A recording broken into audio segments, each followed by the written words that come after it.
like you do have the time. Are you ready for a mystery story? You are? Oh, how wonderful. We'll get started with our mystery story in 2 minutes. I'm so excited. I have such a tale for you.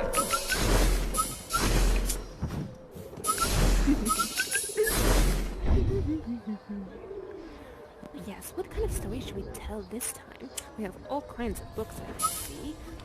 There's sweet stories, and deathly stories, and of course the ones for the curious.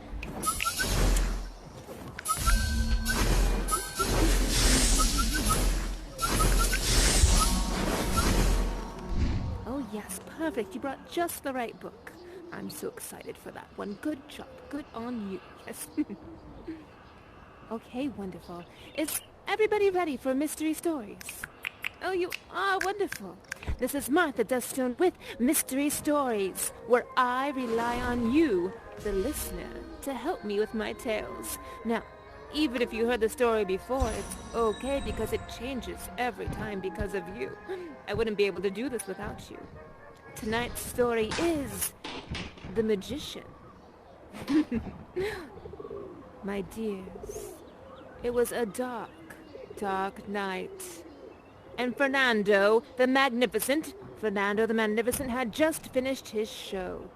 He did levitation. He sawed a woman in half. He even did mentalism, getting into the heads of the audience. Everyone was filing out into the rain, getting into their carriages. Fernando started cleaning up, making sure everything was properly organized, his cards back in his case, when a woman approached him. Her mascara running from her eyes. She had been crying. "Oh dear," he asked. What is the matter?" She said, "Oh, you've impressed me so, and I know that you can help me. You see, you're magic, and magic is exactly what I need."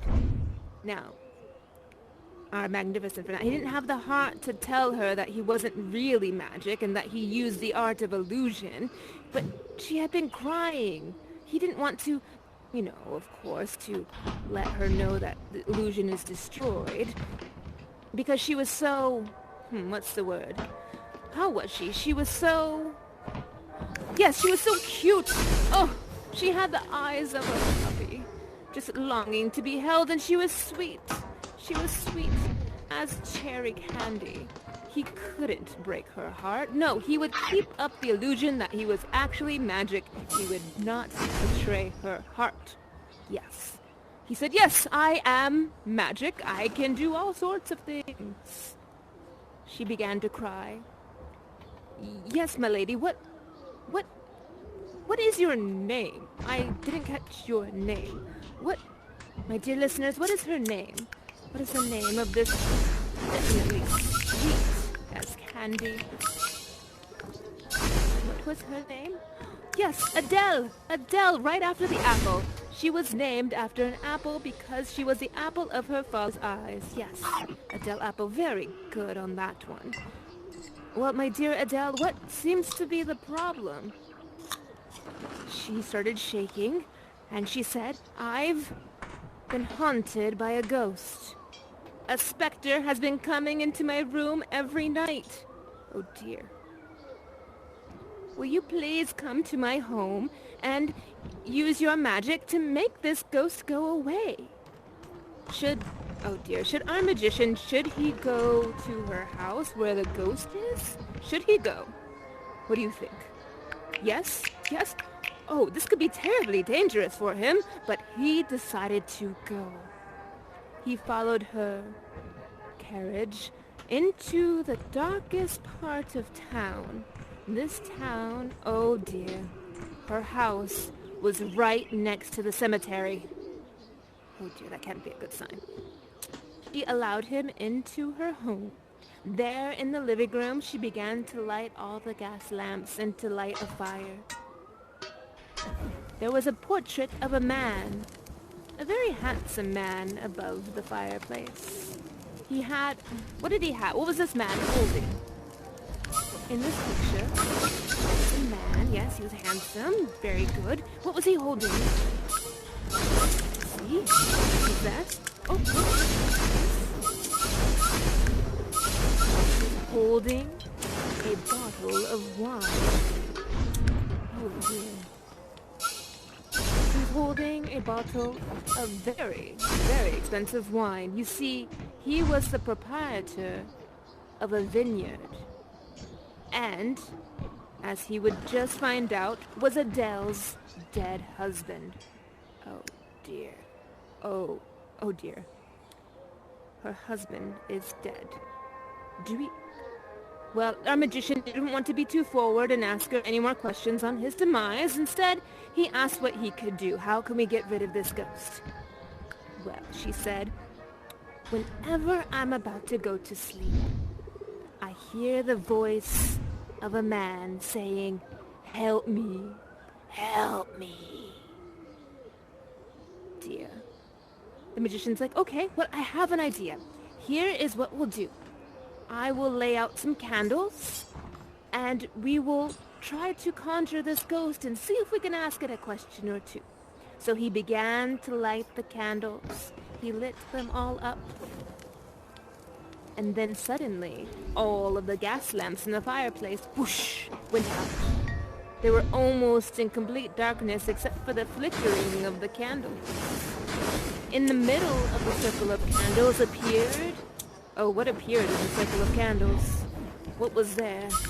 The dark mist of the candles, and the smoke and the flame flickering. What appeared? Oh, I'm almost too hesitant to say. Oh, dear, it was the most hideous snail. Bugs began to form. First a snail, then maggots, then slowly peeling back to the skull, and oh, it is a corpse. A corpse appeared. Oh, and it began to talk. Help me. I've been... And as soon as he was about to say what happened... Oh, Adele had blown out all the candles. Adele, why would you do such a thing? There was an actual ghost in here that we could have communicated. She said, never mind, my dear magician. It's fine. I'm sure that the ghost will no longer bother me anymore. I'm so sorry for your time. Well, the magician was alarmed, having seen his first ghost and being told that his deed was done. He went home. The magician went home. He began to ponder his thoughts. He began to drink some tea and some coffee to settle his nerves. You're right. He was very, very nervous at this time. I think you're onto something, my dear listener, with that knife. So as he sat in his own home, he heard the voice. Help me. Help me. It was the ghost again. It was the ghost. I've been murdered. I have been slain. I was... Let me see your weapons. What was he killed with? I already know that you know. Yes, this knife. He had been killed with a knife. Oh dear. And several times, it seemed that the killer was very good at flipping knives. Oh, how can that be? Okay. The magician took a deep breath. All right, my dear Spectre. How can I help you? The Spectre lifted a large bottle of wine and began to guzzle it down. The Spectre said, go back to where you first saw me, and you'll find the killer there. And disappeared. Now, where the magician just came from was, of course, Adele's home. Should he go back to Adele's home? I'm quite scared for him. I mean, what do you think? Yes? Yes? Okay, well, the yeses outweighs the no's, and so he gave himself another cup of coffee. Yes, just like that. And went straight to Adele's home. She was very surprised to see him again, and she was no longer crying. In fact, she looked very happy. Not like the face he saw before. She invited him in and offered him... What did she offer him? Oh, she offered him some romance, perhaps. Yes, I like that. And a drink. Yes, offered him some romance. and a jam, and a little snack of bread. Now, just as our dear magician was about to have some of the drink and some of the bread, he stopped. You see, she wasn't drinking or eating the food that was there. She did not take a bite of the fresh fruit that she had cut up. And he pondered why. Why isn't she eating? Why is that? And then he looked at the portrait again. The portrait. Remember, her husband, who was holding a bottle of wine. What was the ghost drinking? Yes, poison! Poisoned! Oh dear! That's when he got the idea. He took out the fork and the butter knife and put it next to her. And he gently tossed the knife at her. Gently, not to stab her. And guess what? She caught it. And she was able to flip it from left hand to right hand, just as you were doing. Yes, flipping it back and forth. You see, she was very skilled with it. He said, I know you're trying to poison me. She began to laugh because now she had the knife just like you, flipping it back and forth, laughing at him. Oh dear. What should he do? What should our magician do? Should he... Oh yes. What is he going to do? Oh, I'm very afraid of this. What he can possibly do? Oh, that would be a very, very good idea if only he had remembered to bring his pistol. He forgot his pistol at home. How could he forget? How can he be so foolish going to a woman who's potentially a killer? Oh, what do you think? What should he do? Exactly. That's exactly what he did. You see, there was a bucket right next to him. The bucket was full of brine and things from the old wine. He took it and he threw it at her. Then all of the lights went off again. The candles began to flare, and from the portrait, the spectre appeared again. This time, no longer covered in maggots and snails and bugs. This time, not a skeleton, but a man. Adele. Adele, my wife. She murdered me. She stabbed me in the back because she found out that my vineyard was worth millions, and she couldn't have any of it unless I was dead. Adele is the murderer, and he disappeared. Adele. Knocked out from the bucket. Good idea. It's such a good idea. I'm so proud of you. Knocked out from the bucket. The magician ran to the police. Told them almost the whole story. He didn't tell them that he saw a ghost, but he did tell them that Adele had murdered her husband. The inspector came and did an investigation. And you were right, my dear friends. You were so right. She stabbed him in the back so she can get the money. How dare she?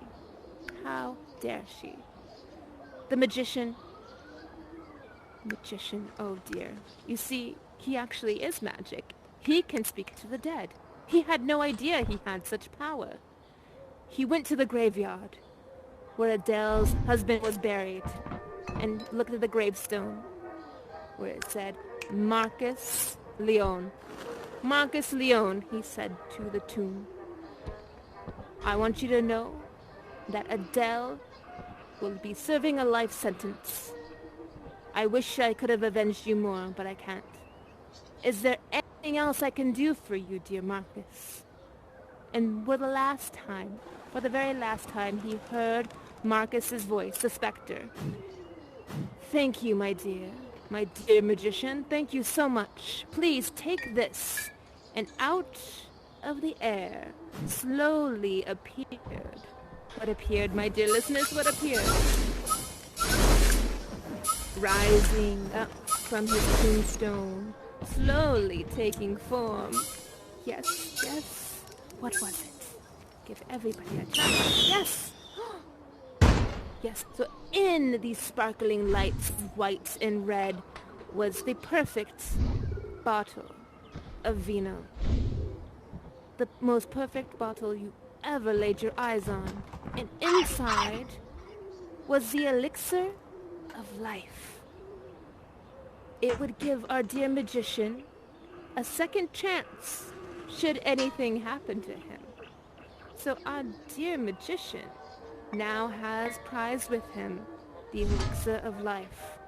This means that our magician can go on and investigate more of these stories and tales. And should anything happen to him, he need not worry. Oh, my dears, I think we have a happy ending with this one. Well done, well done. I mean, it is a shame that Adele decided to be such a backstabber, but such good news for Marcus. His soul can finally rest in peace, and our magician, can you believe it? It's actually magic. I love when that happens. I want you to give yourselves all a round of applause, and some snaps. I'm very, very proud of you. Today's story was brought to you by the Time Boat. The Time Boat, one mask, one ride. Oh, thank you, Time Boat. We do appreciate you. This is Martha Deathstone, signing off from Mystery Stories, and oh, how I've missed you. It is always lovely to tell you a tale. I'm sure I'll see you all very soon. Ta-ta for now, my dears.